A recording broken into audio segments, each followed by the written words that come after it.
L'avenir de l'environnement en débat ici dans cette salle du secrétariat permanent des organisations non gouvernementales, SPONG.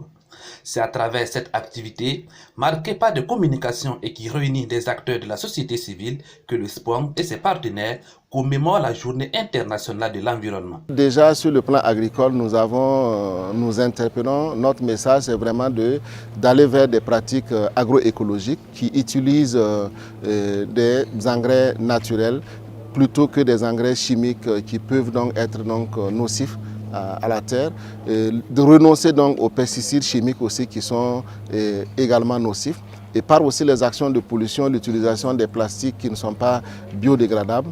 Et tous ces aspects-là participent donc aux activités humaines qui contribuent à la dégradation donc de notre environnement. Or, comme vous le savez, si vous n'êtes pas dans un environnement sain, il n'y a pas de corps sain, il n'y a pas d'esprit sain.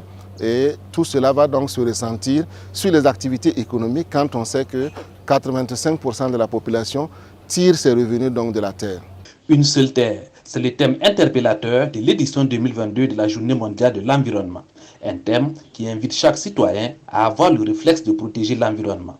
Malheureusement, au Burkina Faso, on note une dégradation de 5,16 millions d'hectares de terre de 2002 à 2013, soit 19% du territoire national.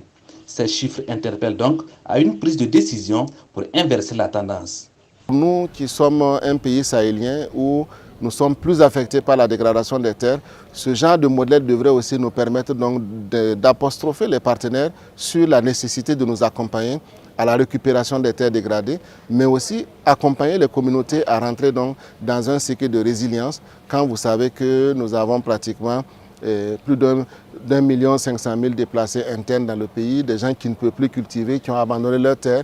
Ça interpelle sur de nouvelles manières de faire si on veut faire face au choc éventuel d'insécurité alimentaire. Il est urgent d'agir dans ce sens.